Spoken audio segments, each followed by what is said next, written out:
What's going on YouTube? OCD for EDC here. And what I got for your face balls today, we're going to be talking about a new product, or new-ish product. But I'm going to show you guys how to install it, and we're going to get right into it. First off, I want to say you guys can check us out at all of these locations here. My wife made me this fancy-dancy little board. So check out the website, ocdforedc.com. Here's mine and my wife's Instagram, and of course Patreon and YouTube. All right. So what are we doing in this video? Well, we're going to be talking about the Manix 2 and some upgrades that you can do to said Manix. Now I'm going to turn my light up here a little bit, and we're going to get involved. So primarily this is about improving the action and lock actuation on your Manix 2. Now these are two dealer exclusive Manix 2s. This here happens to be the St. Nick's exclusive.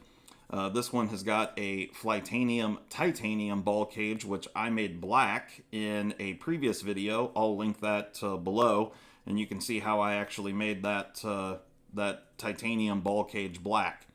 But this one happens to be in CPM 4V with the red G10. It's a beautiful variant of the Manix 2, which happens to be one of my favorite all-time Spyderco knives.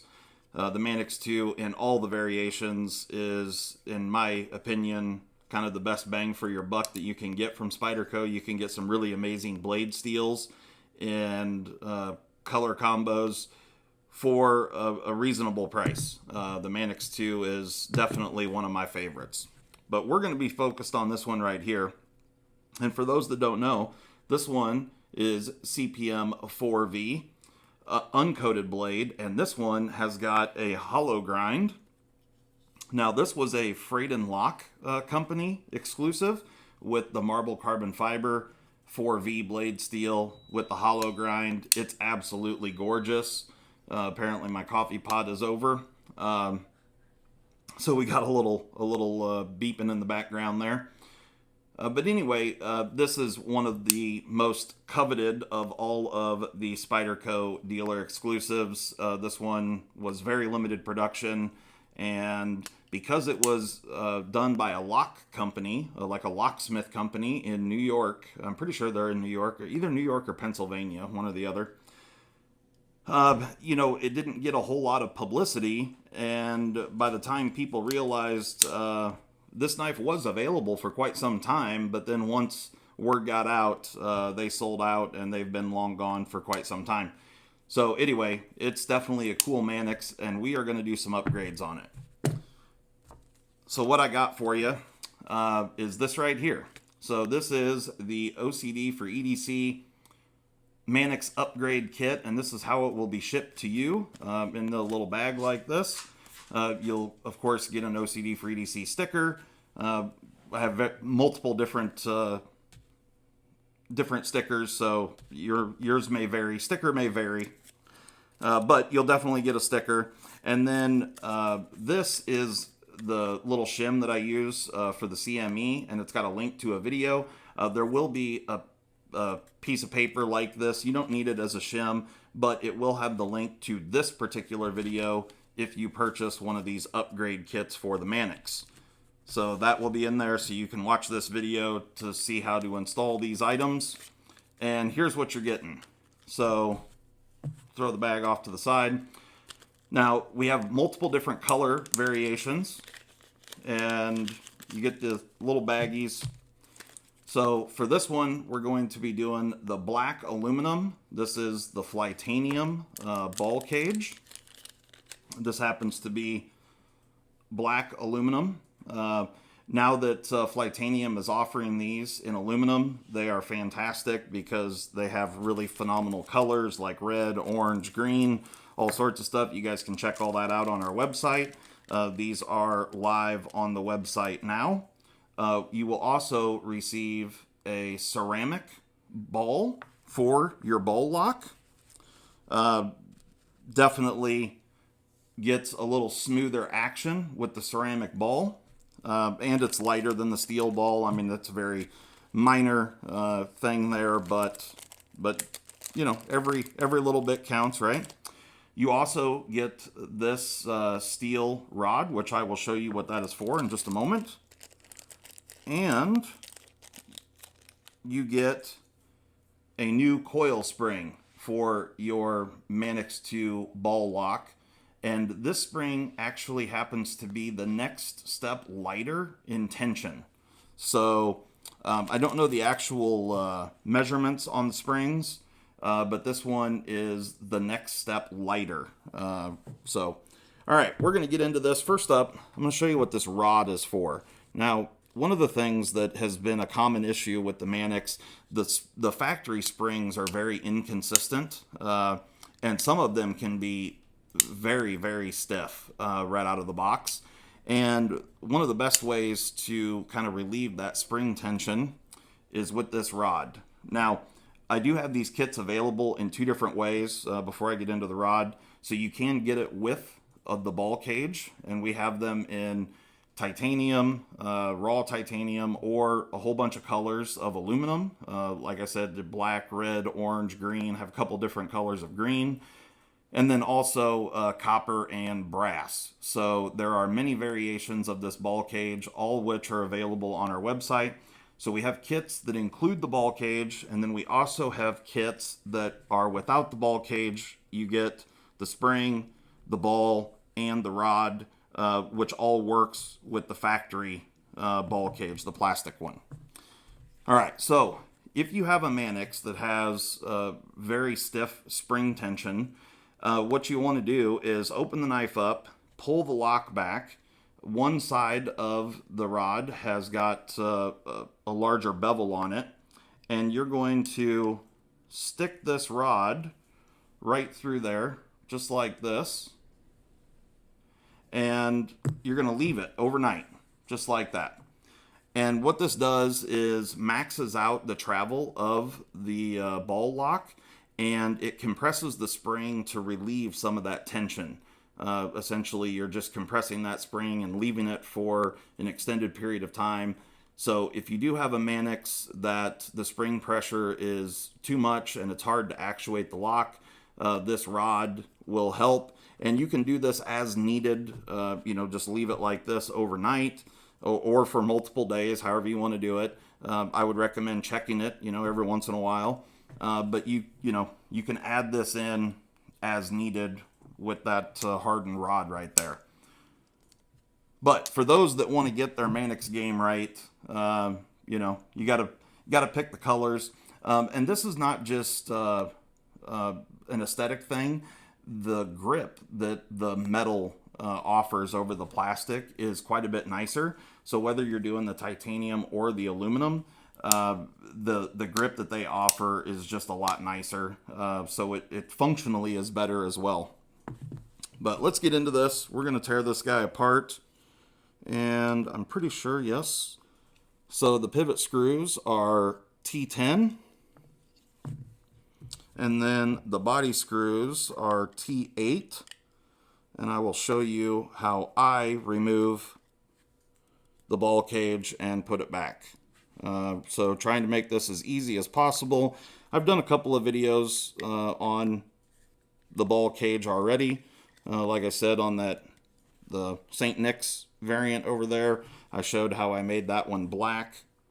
All right, so now once you've pulled the pivot screw and the two body screws here, you can raise up this carbon fiber, the old carbon fibre here, and you may have G10. And what you want to do is lift it up above that ball cage and then rotate it off to the side, just like this. Now you have this lanyard tube in here. You can pull all this apart and pull these off the lanyard tube. Personally, I wouldn't recommend doing that because you don't need to do that. But anyway, so once your scale is off to the side, now you can do the exact same thing with the liner and pull it off to the side just like so. And now we are in there like swimwear. This thing is pretty dirty and disgusting. So because of that, I'm going to do one extra step here that you wouldn't necessarily have to do. But one thing you are going to want to do here is you want to loosen the two body screws on the opposite side. But in my case here, I'm going to take these out completely because we are going to pull this backspacer out totally so we can just clean it. But I will show you, we're going to clean it up real quick, and then I'll show you if you don't want to remove that completely, how to do this without pulling that all the way out. Okay. So there's all of our parts and pieces. Let me get a paper towel here. I really wasn't expecting this to be all that dirty, but here we are. Okay, so the Manix 2 is riding on phosphor bronze washers. There's one. Let me clean this backspacer up.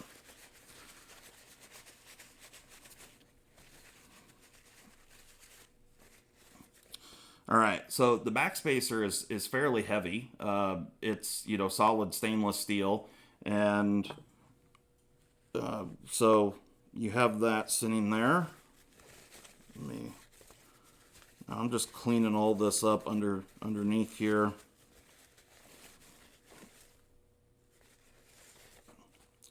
And I'm going to go ahead and pull the pivot barrel out completely, just so we can clean under that and make sure we don't have any gunk under that other washer here.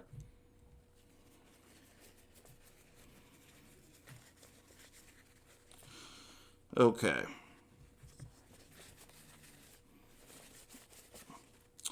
All right, now we are... Okay, now we are good to go. Now, I would recommend one side of this, you can see on the pivot here, one side is D-shaped and the other side is not. So I would recommend, if you do pull the pivot completely out like I just did, I would recommend putting it back with the D-shaped side, have that side fixed into place so you don't have to worry about lining up that D shape as you're trying to put this back together.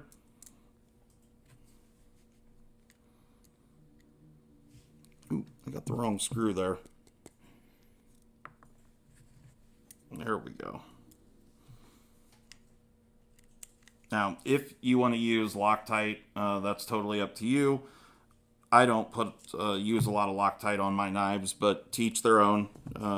You can use it where you see fit. I generally don't have too much of an issue with screws backing out, but again, that's a personal preference thing.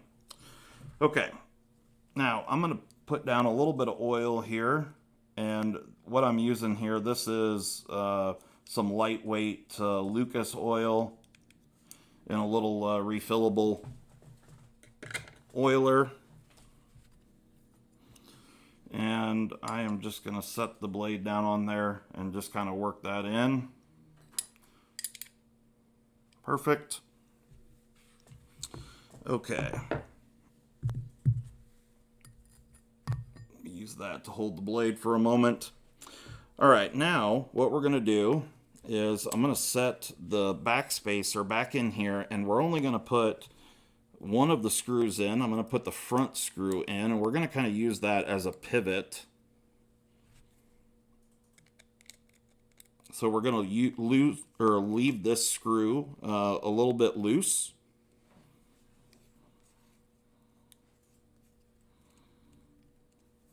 Okay, so you want to be able to move the backspacer just like this here. And here is your stock plastic ball with the stock spring. Now, you can see the difference in wire diameter there. I don't know if I'll be able to measure this. Where my caliper's at. So the springs themselves are the same, you know, physical size. The new spring is slightly longer, but where the real difference is I don't know if I'm going to be able to get these in there. So about 22 thousandths on the wire diameter on the stock spring. And the aftermarket spring is 16 thousandths, 15 to 16 thousandths. So that's really where the difference comes in the tension on the spring. Now, one of the things that you really need to pay attention to when reinstalling the ball cage, there's a difference from one side to the other. So you can see where the ball goes in right there. On the opposite side, it looks different. So that's really important. This side here needs to go towards the open side of the knife. So just like this right here, it's kind of hard to show this off. But if you do not put the ball cage in correctly, it will not function. So the blade will be stuck and caught up and it will not work correctly. So that's the way you want to put it in, just like this. So that side needs to go up towards the back spacer or the spine of the knife. Okay? All right. Now, what we're going to do is take our new aluminum ball cage and put the spring on it. And then we're going to take our new ceramic ball and drop that right down in that hole right there. So this just looks sweet, right? The black ceramic ball looks really cool. So now you want to rotate your backspacer up and out of the way a bit and get this lined up. Push the spring down in there like so. Now, in order to get the blade on, you're going to have to pull the lock. Actually, I grabbed my blade too soon. That was preemptive blade grabbing. So I have to pull the lock back a bit, and then, come on.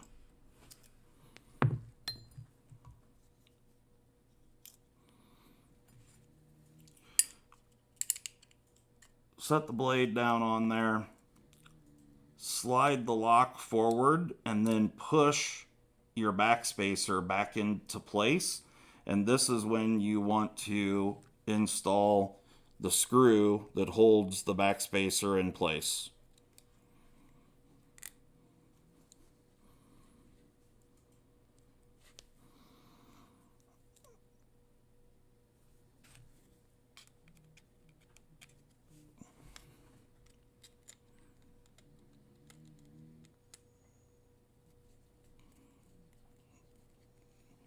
All right, so I got my screw in, and this is where you should be. Now, at this point, the ball cage you could still lose the ball, but you know, just don't jar it around too much. Now, we're gonna want to add a little more lube here.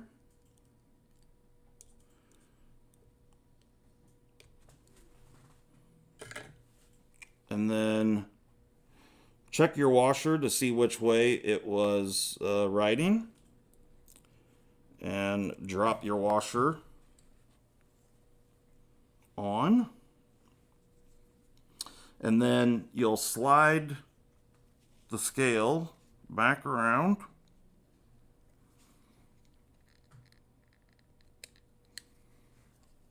Just like that. Okay, now I'm going to throw the pivot screw back in.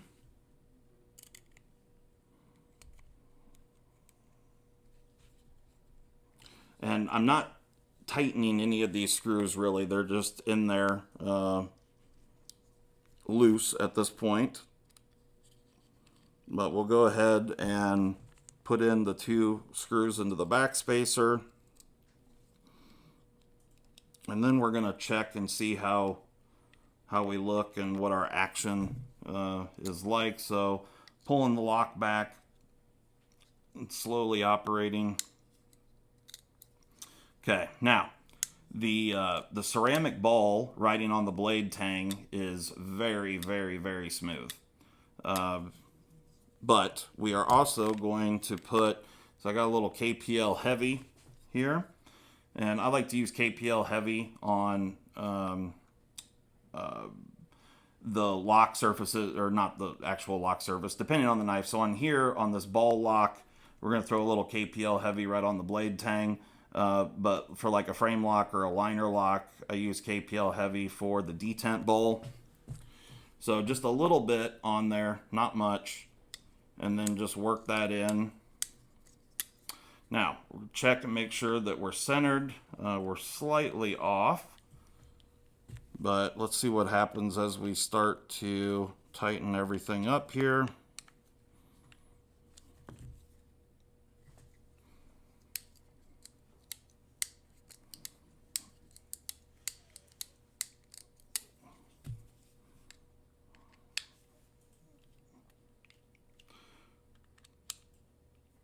Put a little heat on those backspacer screws here.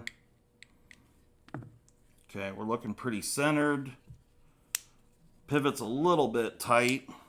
Let me back that off just a touch.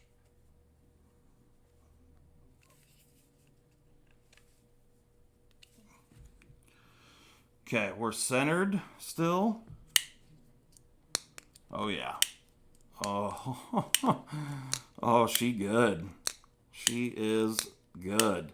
So now we've got a lighter pull on our spring. Action is fantastic. Zero blade play. And, oh yeah, it's perfect. Absolutely perfect. Perfectly centered.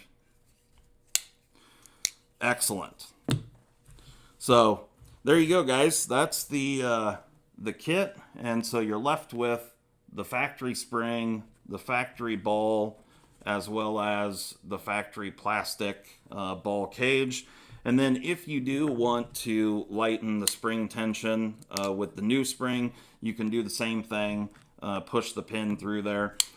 Personally, in my opinion, the new spring is just absolutely perfect. It's strong enough to keep the knife locked up securely, yet it reduces the tension significantly. It's just a much easier pull, and yeah, works perfectly. So there you go, guys. Hopefully you enjoyed that. Go check out our website, ocdforedc.com. You can pick up your Manix kit. You can pick up patches, stickers, as well as we got some 30-ounce mugs. Go and check those out. But anyway, guys, thanks so much for joining us. Hope everyone enjoys this video, and we will talk to you later. Peace.